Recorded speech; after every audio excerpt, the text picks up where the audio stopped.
Every day on this platform, a select group of smaller YouTubers are doing the impossible. That is, they're beating out much larger channels and they're driving far more views. And you can do the same. Brian G. Johnson. Hey, it's Brian G here, and to grow on YouTube, stake your claim and amplify your message. Do that by subscribing. Click on the bell notification and you'll be on your way. This is part 3 in a series on how you can go viral no matter your niche or channel. Check out the entire series. I've got a link to it in the YouTube card.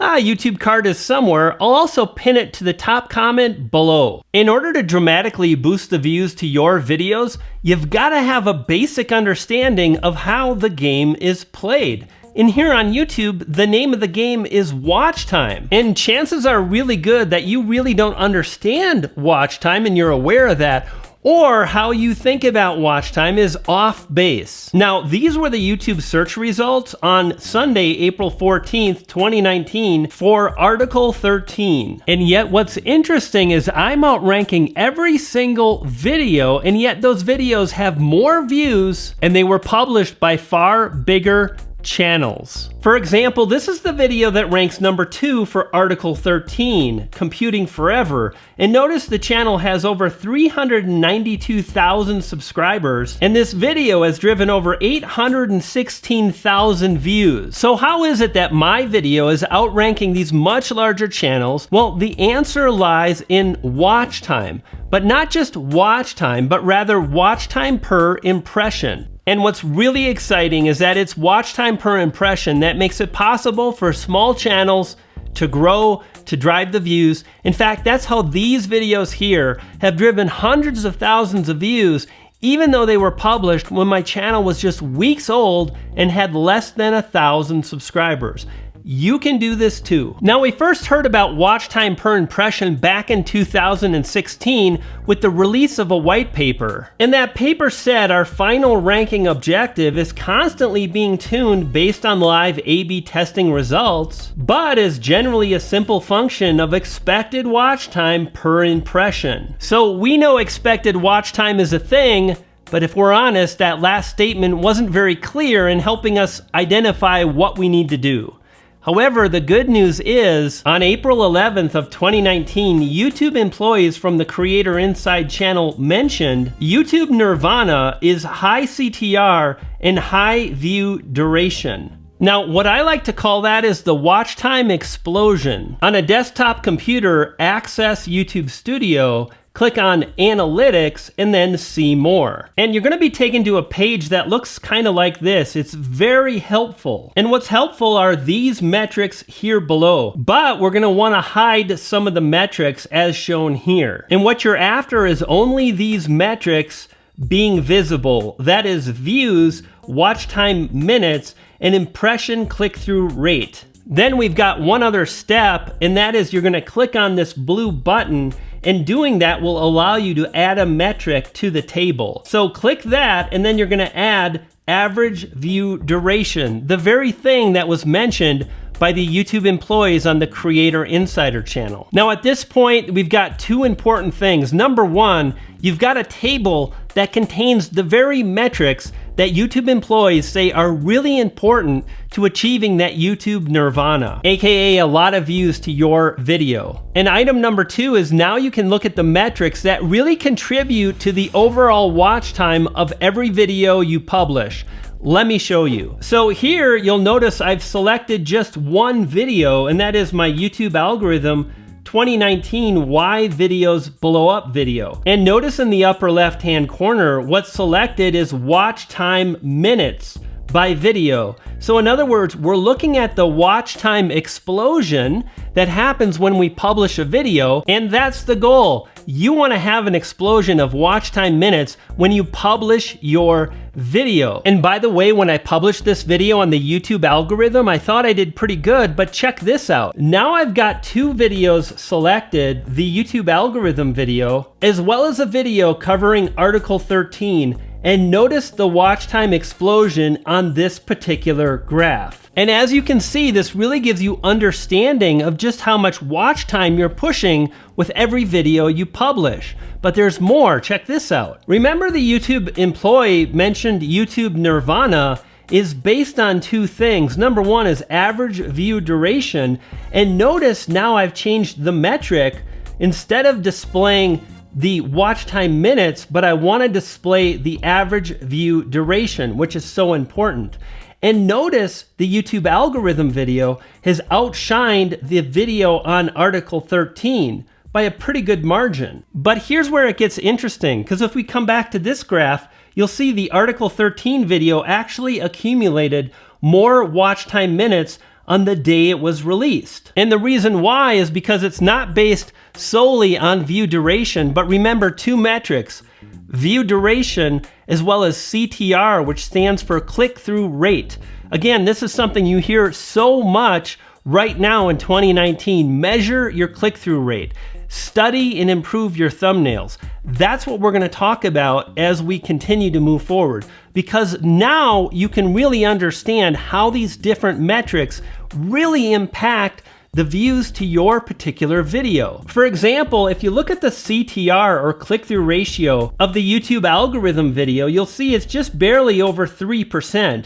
However, when I published the video on Article 13, the CTR was nearly 8%, and it continues to rise as the video is pushed out to more and more viewers. And in case you're unaware, all that means is that YouTube is going to show your video to a bunch of viewers on YouTube, and they measure how often those viewers actually click on your thumbnail.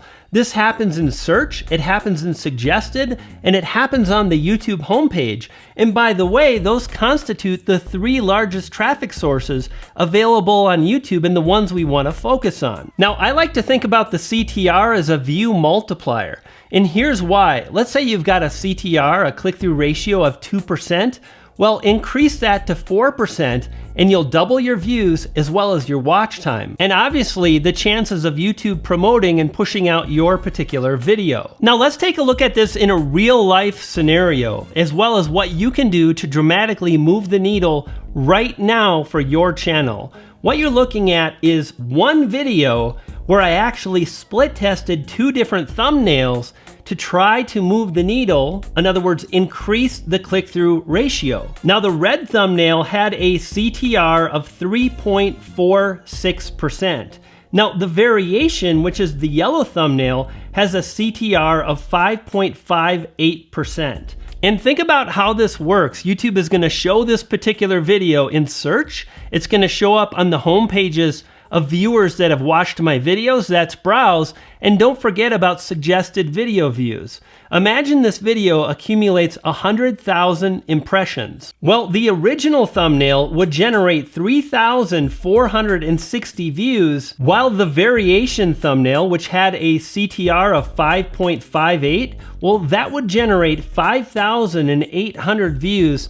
Think about how many more subscribers your channel would get, and obviously YouTube is going to be far more likely to promote your video with that kind of improvement. So do this with every video you publish. You got to be thinking, how can I increase my average view duration, and how can I increase the CTR, or percentage of people clicking on my videos? And you can do that by leveraging the power of view targets. This is something that nobody has ever really talked about here on YouTube, and it's incredibly powerful. A view target will allow you to optimize your video to better connect with each individual viewer on a very human level. View targets work because they trigger emotion, which triggers viewers into clicking on your video. Man, I couldn't agree more, Brian. Finding your target and figuring out how you can catch the attention of a potential viewer is everything. If you're making a video about how yesterday was the worst day of your entire life, and your thumbnail looks like this,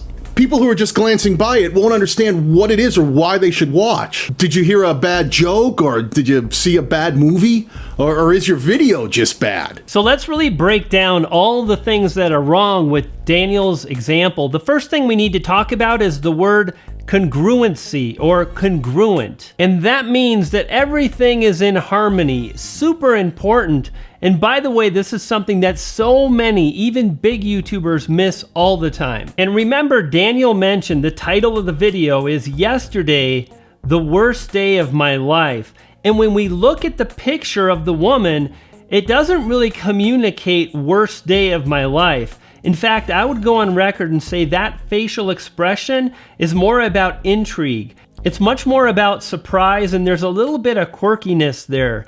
It certainly doesn't communicate the worst day of my life. Now, what you want to do is really think about the tonality or the mood of every video you share and publish. For example, when I think worst day of my life, this is the kind of picture I think about. Now, here's a bonus. There's a website called Pixabay, and this website allows you to download images free that you can use in your video. And wouldn't you know it, they're often sorted based on emotion, feeling, or obviously what's happening with the subject. Here you can see we've got sad girl, sadness, broken heart, suffer, moody, and autumn. These are all great examples that really highlight an emotion. And that's where we begin with every video you publish. You really want to think about the emotion behind the video. Now, here's another example of how people get this wrong very often. I saw a video about business mistakes, and yet the facial expression was kind of like this. Silly, goofing around, having fun, not taking yourself too seriously, and it really doesn't work for business mistakes. Furthermore, this particular video was about how the individual lost hundreds of thousands of dollars. And let me ask you, if you lost hundreds of thousands of dollars, is this how you would feel? No way. Rather, this is much more appropriate and really captures the feeling of losing hundreds of thousands of dollars. Now, here's what this looks like in real life. In this video, you can see I've actually kind of mimicked the face of this last image I shared with you. It was a really serious situation. I was fearful, I was disappointed, I was a bit angry and upset, and I wanted the image in my thumbnail to capture that feeling. Now, on day one, the CTR was pretty good, 6.7%. And over time, the CTR dropped, but notice it's still at 3.7%, which is actually pretty good. A lot of people get hung up with you've got to have, 10%. And oftentimes, as you get promoted out more and more, your CTR is going to drop some. And if we look, you'll notice that the video ranks #1 for I got demonetized. So let's get to that subscriber thing. I mentioned they don't matter as much as most YouTubers think they actually do. What matters, as we're talking about in this video, is CTR and average view duration. When you do well in those areas, guess what happens? YouTube pushes your video out in search. You start ranking really well in search. And the same thing in suggested videos and in browse, all the major traffic sources, and you start driving a whole bunch of what kind of views? Well, non-subscriber views. And notice 82% of the watch time is coming from non-subscribers. That's what really matters. When you publish a video, it's going to get pushed out and non-subscribers start to watch. Sure, subscribers matter, but what matters so much more is expected watch time per impression. And if you want to grow, that's always going to come from non-subscribers. And these analytics really demonstrate that. Notice when I released this video, the CTR was really high on day one, nearly 8%. But then, as non-subscribers saw the video in search, in their browse feed, as those people started to watch the video, then YouTube pushed it out to an even bigger audience, and the CTR actually rose. And how I was able to do that was once again with those view targets. One of the things to consider is the CTR matters, and so does the average view duration. And this video has a 3-minute and 21-second average view duration, which is pretty good. And when you multiply that with that insane CTR, that's when you get that YouTube nirvana, and my video has gone, well, ballistic. Now I want to walk you through all the steps I took in order to make that happen, because there's a lot going on here with this particular video. And the title I used is dramatic. It's over the top, without question. But it also is true. This is a law that just passed in Europe and is going to change the face of YouTube. That's a real possibility, and I wanted to convey that. People are nervous about their livelihood. This title and the thumbnail work together. That's the target, to convey that worry, that emotion. And the other thing to think about is all the people that will be interested in your video. When they see your video and your thumbnail, you don't want to single anybody out. A lot of YouTubers have actually been doing that with Article 13. And the way they're doing that is they're talking about memes. Now do this, think about all the YouTubers and how much memes matter to every one of those YouTubers. Well, probably not a lot. There's probably a small percentage of YouTubers that memes really matter to them. Now in contrast, think about my video title, The End of YouTube. That matters to everybody uploading on this platform, and that's going to increase the CTR, which it did. And that brings us to the thumbnail. A bright saturated color, not a lot of text, clearly communicates the target, that is worry, emotion, anger. Now lastly is the structure of your title. I always include in my titles, number one, a keyword phrase that helps YouTube get the video in front of the right people. And number two, a compelling element. That was the end of YouTube. Perfect. Now there's one other element that not a lot of people talk about. That's the actual video content. And the word congruency really matters once again. You see, the video content has to be congruent with what the viewers want, what they're going to respond to, and ultimately what they're going to watch for a longer period of time. And since Article 13 is really a legal issue, I thought the thing the audience would really respond to is an attorney. And thus I reached out to Ian Corzine, who's a YouTube attorney. We did the collab and it turned out fantastic. So do this to grow your channel quickly. Access my YouTube Masterclass that's available at briangjohnson.tv. Click on the M for Masterclass and you'll be on your way. If you're new to the channel, consider subscribing. Click on the yellow B to the G icon to do just that. And when you do, you're gonna feed a poodle. I got two and they're hungry. I'll see you next time. You dig?